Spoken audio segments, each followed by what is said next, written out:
Terima kasih kepada seluruh kawan-kawan patungan usaha yang bersama-sama mewujudkan hotel dan apartemen haji dan umroh yang insya Allah pertama di Indonesia. Hotel dan apartemen haji dan umroh ini kita bisa memastikan insya Allah bahwa kamar yang ditempati oleh para calon-calon tamu Allah adalah kamar yang bersih, suci, fitri untuk melayani mereka semua insya Allah.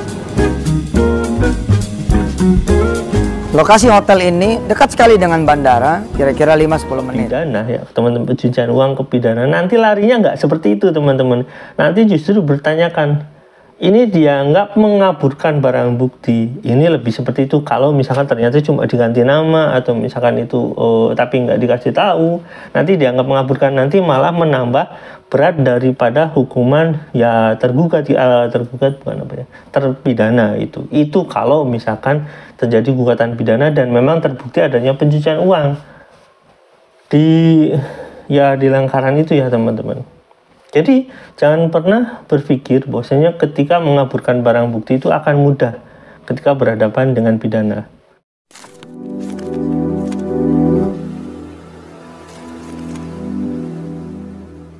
Assalamualaikum warahmatullahi wabarakatuh. Welcome back to my channel Teknidi. Ya teman-teman, ini berita terkait dengan hubungannya dengan koperasi.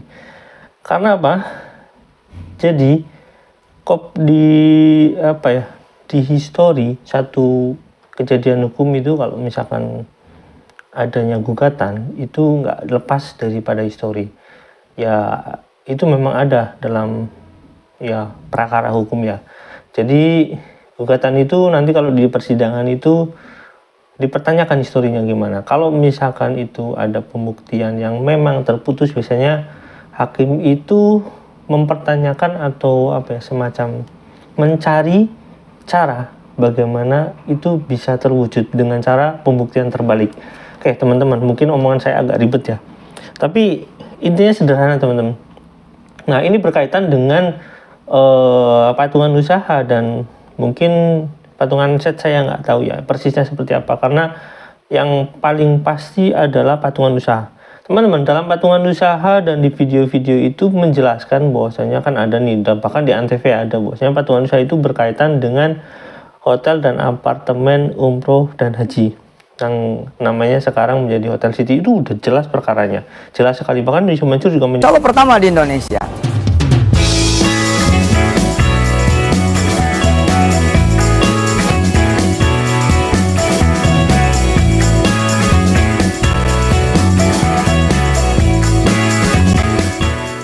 Bila sebelumnya jemaah haji dan umroh kalau pergi atau pulang bermalam dulu di hotel sekitar bandara, nggak tahu kamarnya bekas siapa dan dipakai apa.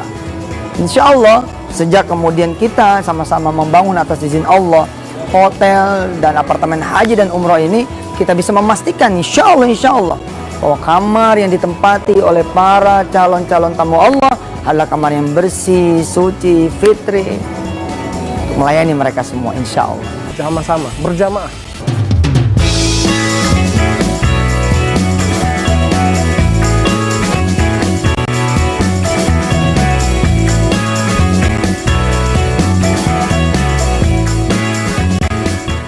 Bapak dan Ibu yang ingin mengikuti patungan usaha yang seperti Ustadz Yusuf Mansur sampaikan tadi, bahwa Bapak dan Ibu mudah saja untuk mengikuti patungan usaha ini, di mana kalau Bapak dan Ibu sebagai nasabah Bank Mandiri, Bapak dan Ibu bisa setor sebesar 12 juta melalui nomor rekening ini.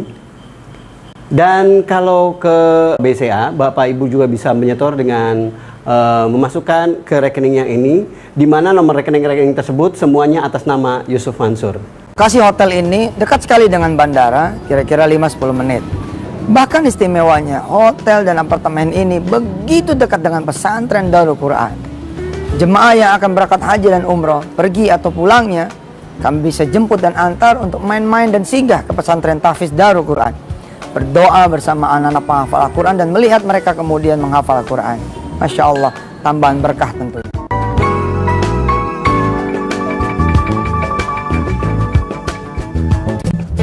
Kelebihan daripada mengikuti patungan usaha apartemen, hotel, umroh dan haji ala Ustadz Yusuf Mansur ini, di mana Anda selain berinvestasi, Anda juga insya Allah ikut bersiar dan mendapatkan amal serta berkahnya dari para jemaah haji yang akan menunaikan ibadah umroh dan haji ke Tanah Suci.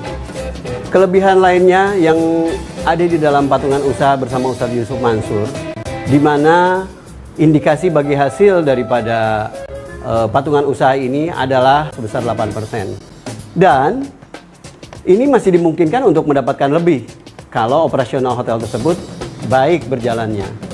Keuntungan yang lain daripada Bapak dan Ibu mengikuti patungan usaha Ustadz Yusuf Mansur ini adalah setelah 12 juta itu kembali, Bapak dan Ibu tetap akan mendapatkan bagi hasil daripada operasional hotel tersebut. Yang ingin mendaftar dan terlibat langsung di patungan usaha, yang pertama Anda buka website www.patunganusaha.com. Kemudian yang kedua, Anda daftarkan diri Anda, isi data-data di sana. Kemudian yang ketiga, Anda transfer uang ke nomor rekening yang tertera di website. Yang keempat, lakukan konfirmasi di web. Yang kelima, Anda akan muncul namanya di web. Dan yang keenam, kami akan kirimkan lembar bukti Anda terlibat dalam patungan usaha.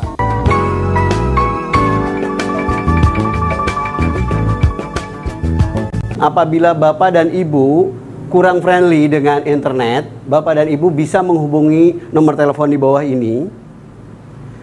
Dan Bapak Ibu bisa berbicara dengan customer service kami. Customer service kami akan membantu Bapak dan Ibu dalam penginputan data Bapak dan Ibu sekalian.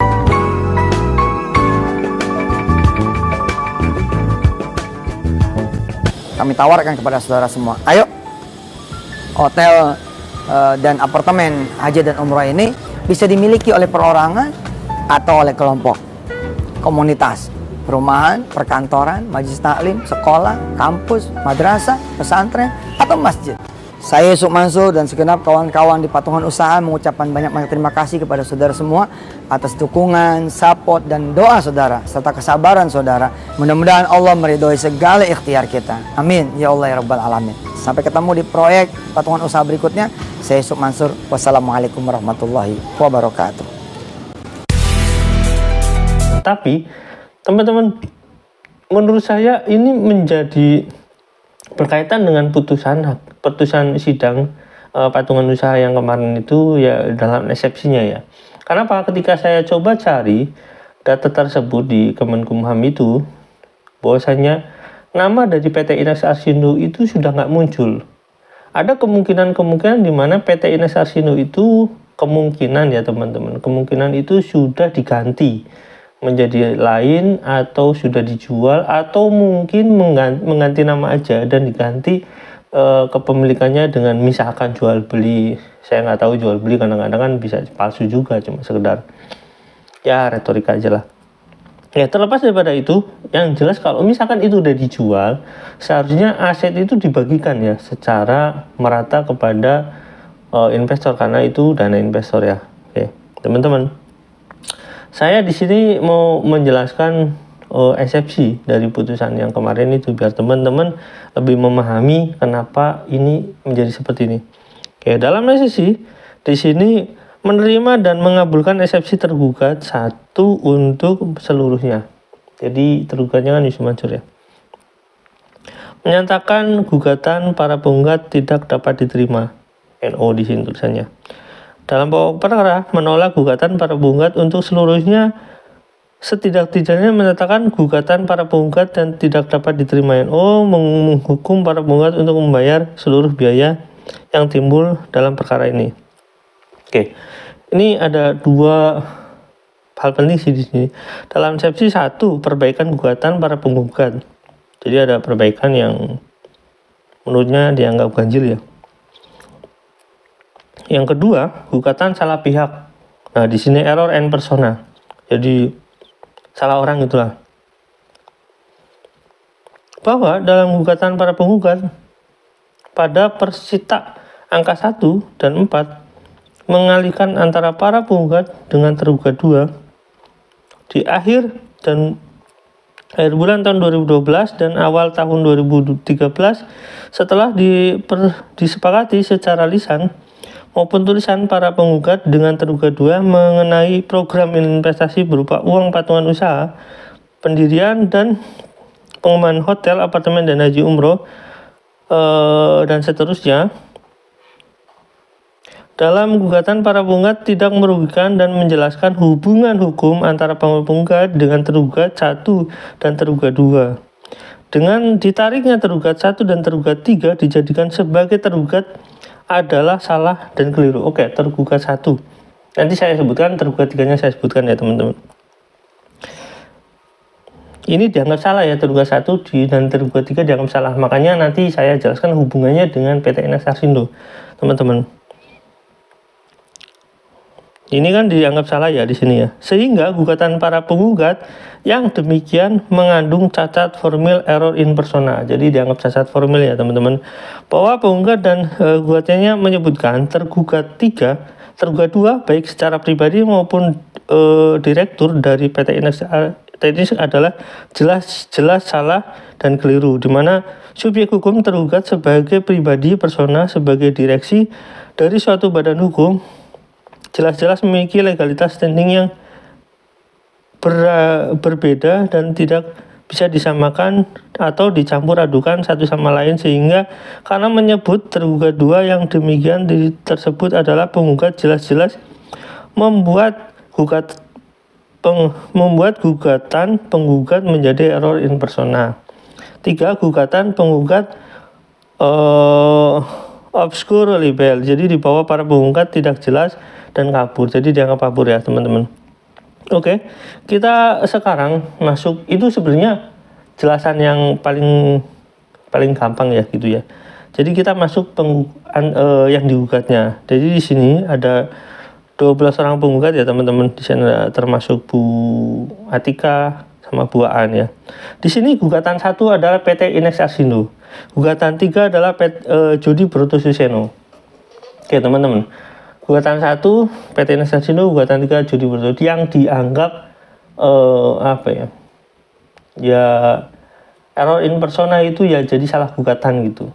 Oke, kenapa dianggap salah gugatan? Oke, nggak masalah ya dianggap salah gugatan sebenarnya. Yang jadi masalah mungkin kalau Jody mungkin dianggap salah gugatan mungkin bisa saja, cuma yang dianggap salah itu PT Inex Arshindo. Oke, jadi gini teman-teman, saya coba mencari datanya lagi, itu udah nggak ada. Jadi ada kemungkinan ya, saya coba nanti teman-teman bisa cek sendiri lah, cek sendiri bagaimana apakah itu muncul atau tidak. Terakhir saya cek itu hari kemarin belum muncul. Jadi kemungkinan besar itu apa ya namanya, nggak ada gitu, udah diganti nama atau mungkin itu udah dijual. Saya nggak ngerti, kurang tahu persisnya gimana. Karena saya coba cek di sini nggak ada sama sekali teman-teman. Di sini udah nggak ada. Saya cek secara online nggak ada, tapi kalau misalkan penasaran nanti saya coba datang ke Kementerian Hukum dan HAM ya. Kebetulan saya masih di Jakarta, jadi lebih mudah saya konfirmasi itu. Nah, intinya teman-teman, kalau misalkan ini dimunculkan sebagai bukti pada saat gugatan tersebut, karena saya dapat datanya kan pada saat awal-awal gugatan itu ya.